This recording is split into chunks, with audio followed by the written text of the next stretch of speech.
देखिए, अरविंद केजरीवाल ने तिहाड़ जेल से बाहर आने के बाद हाई मोरल ग्राउंड में इस्तीफे का ऐलान करके सबको चौंका दिया है, खास तौर पे भारतीय जनता पार्टी को और उसके बाद कुछ हद तक कांग्रेस पार्टी को। खुद आम आदमी पार्टी के भीतर के जो लोग हैं वो समझ नहीं पा रहे हैं, लेकिन दिल्ली की जनता से जब हमने और हमारे संवाददाताओं ने अलग अलग जगहों पर बातचीत की तो ये पता लगा कि दिल्ली वालों ने अरविंद केजरीवाल के इस इस्तीफे को बहुत पॉजिटिव एक घटना के तौर पे लिया है। और आप समझिए कि पूरी दुनिया का इतिहास आप देख लीजिए, भारत की आप राजनीति देख लीजिए, कहीं पर भी किसी भी नेता ने कभी आपको याद आता है ये कहा हो कि अगर मैं ईमानदार हूं तो मुझे वोट देना, वरना मुझे वोट मत देना?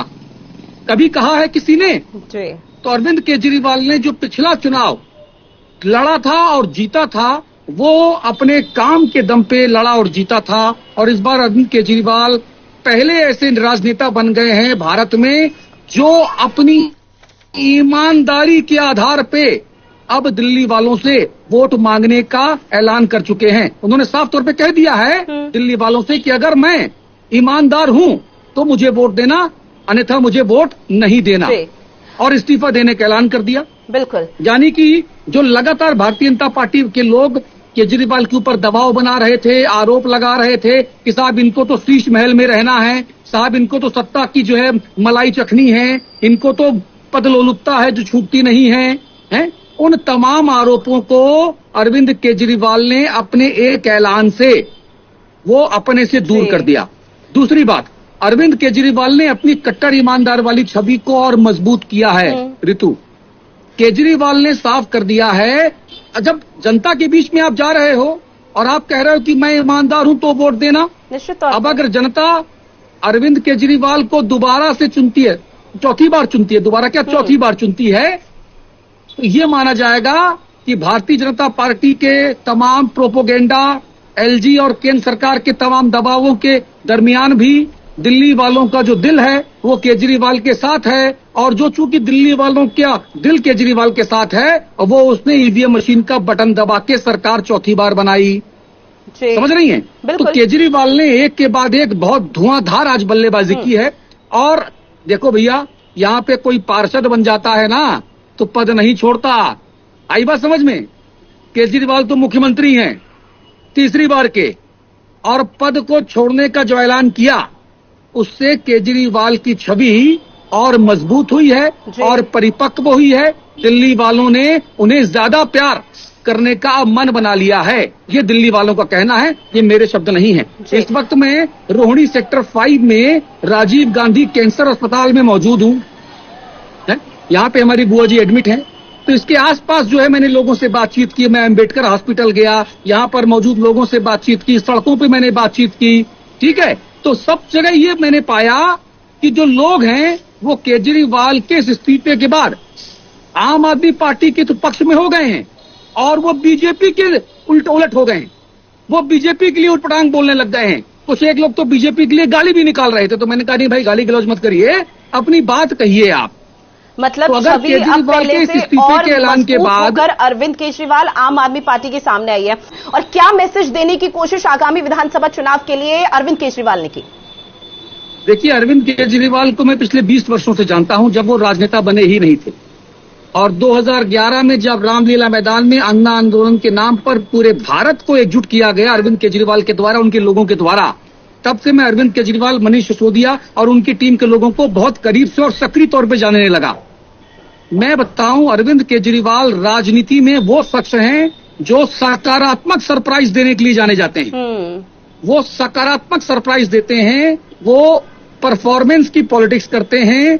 जिस तरीके से वो बात करते हैं, साधारण तरीके से कपड़े पहनते हैं, साधारण तरीके से उठक बैठक करते हैं, आप उनके साथ जाएंगे तो एकदम ऐसे मिलते हैं आपसे जैसे वो कुछ नहीं है, और आपको बहुत खास होने का एहसास कराते हैं। जिस तरीके से शानदार आराम से तरीके से सीधे तरीके से हाथ जोड़ के और आपके साथ फोटो खिंचवाते हैं, इन सब चीजों से माना जाता है कि ये वो नेता है जिसके भीतर अहंकार नहीं है, जो अपने जैसा है, अपनों के लिए है। और केजरीवाल जो पॉलिटिकल जो सरप्राइज देते हैं, सियासी जो सरप्राइज देते हैं, उससे अच्छे चित्त हो जाते हैं। अरविंद केजरीवाल इस्तीफा देंगे यह कोई सोच नहीं सकता था। आज सुबह 11:30 बजे आम आदमी पार्टी के एक बहुत बड़े नेता को मैंने मैसेज किया व्हाट्सएप पे और उससे पूछा कि मैंने कहा भैया क्या आज कुछ बहुत बड़ा होने वाला है? तो उसने कहा भाई मुझे पता नहीं है लेकिन हो सकता है। फिर मैंने 3-4 लोगों को जो टॉप केजरीवाल के अलावा नंबर 2, 3, 4, 5, 6, 7, 8 इन सारे लोगों को जब मैंने मैसेज भेजे तो कुछ ने स्माइल बना के भेजा, कुछ ने कहा पता नहीं, कुछ ने कहा देखते जाइए भाई साहब होता क्या है। यानी कि डाउन द लाइन एक मैसेज था टॉप लीडरशिप में कि आज अरविंद केजरीवाल इस्तीफा देने जा रहे हैं। और अरविंद केजरीवाल ने जब इस्तीफे का ऐलान किया उसके बाद से अब लोग भौचक्के हैं। वो भारतीय जनता पार्टी जो घेर रही थी अरविंद केजरीवाल को, उसको समझ नहीं आ रहा कि अरविंद केजरीवाल को अब वो कैसे घेरे, क्योंकि अरविंद केजरीवाल मेरिट पे जमानत लेकर बाहर आए, उसके बाद उन्होंने इस्तीफा दे दिया। अब हरियाणा में विधानसभा चुनावों में वो बीजेपी और कांग्रेस की नाक में दम करेंगे, क्योंकि सभी 90 सीटों पर आम आदमी पार्टी चुनाव लड़ रही है।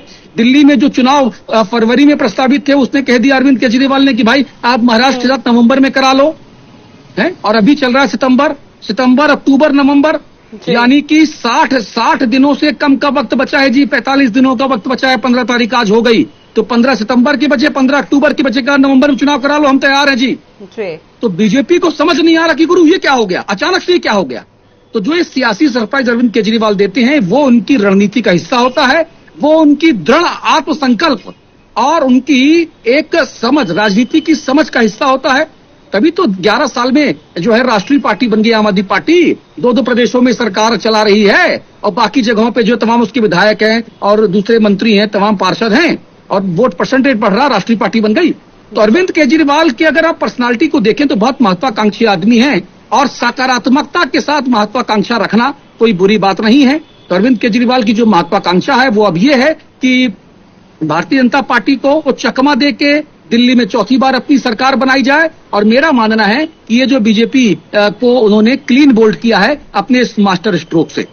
बखूबी सबको पता है कि हरियाणा की 90 विधानसभा सीटों पर पहले तक बीजेपी और कांग्रेस आमने सामने हमेशा से रही, कांटे की टक्कर रही। लेकिन जो ये प्ले कार्ड खेला गया आम आदमी पार्टी के जरिए, अरविंद केजरीवाल के जरिए, तो क्या अब त्रिकोणीय मुकाबला और दिलचस्प मुकाबला देखने को मिलेगा इस विधानसभा चुनाव में? बिल्कुल आप सही कह रही हैं कि त्रिकोणीय मुकाबला हो गया। अब अरविंद केजरीवाल खुलकर खेलेगा, है ना। मैंने भी संजय सिंह का इंटरव्यू किया और मैंने कहा कि भाई दिल्ली वाले कह रहे हैं, यहाँ रोहिणी सेक्टर 5 में जहां पर मौजूद हूं, कि वो कह रहे हैं अब केजरीवाल तो छुट्टा है, अब तो खुल के खेलेगा, है ना। अभी केजरीवाल को आपने जेल के भीतर रखा तो उसने आपको इतना परेशान किया, बिल्कुल। अब वो बाहर आ गया तो परेशान कर रहा है, अब तो मुख्यमंत्री पद के दायित्व से ही मुक्त होने जा रहा है। तो अब केजरीवाल तो छुट्टा हो गया, अब तो खुल के खेलेगा जी। अब खुल के खेलेगा भैया तो किसी न किसी को तो रेलेगा, है ना। तब वो कौन होगा सामने, ये देखने वाली बात है। केजरीवाल के लिए हरियाणा विधानसभा चुनावों के लिए जो 5 तारीख को मतदान होना है उसके लिए समय बचे हैं सिर्फ 20 दिन के। अब इन 20 दिन में केजरीवाल आम आदमी पार्टी को कितनी संजीवनी दे पाते हैं। अब ये 2020 ओवर है जी, T20 होगा, ये पॉलिटिकल T20 मैच होगा। इसमें केजरीवाल जम के बल्ला भांजेंगे, उसमें मनीष सिसोदिया उनका साथ देंगे, विजय नायर उनके साथ हैं, विभव जी उनके साथ हैं, तमाम दूसरे लोग अब उनके साथ हैं। केजरीवाल के बाहर आने से आम आदमी पार्टी के नेताओं का जो आत्मबल है वो 7वें आसमान पे है। अब ऐसे में उनके बल्ले से सियासी शॉट्स कितनी तगड़ी निकलेंगी झन्नाटेदार बाउंड्री के पार, और वो वोटों में कन्वर्ट होकर क्या सीटों में तब्दील होंगी, ये देखना भी बाकी है।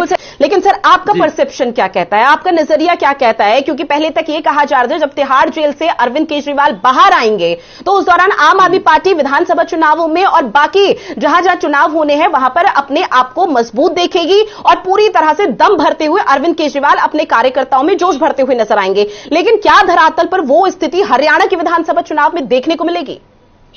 देखिए, मैं पत्रकार हूं, मैं राजनीतिक पंडित नहीं हूं, मैं ज्योतिषी नहीं हूं, है ना। एक पत्रकार के नाते मैं ये कह सकता हूं कि जो कोई भी मेहनत करेगा जनता उसको पसंद करेगी। केजरीवाल हरियाणा के लाल हैं, हरियाणा के बेटे हैं, हरियाणा के निवासी हैं और बार बार वो कहते हैं कि एक मौका केजरीवाल को, है ना, हरियाणा बनेगा खुशहाल, अब की बार आएगा केजरीवाल। तो तमाम तरह की बातें हो रही हैं। अब यहाँ पर समझना है कि ऐन मौके पे जनता किसको पसंद करती है।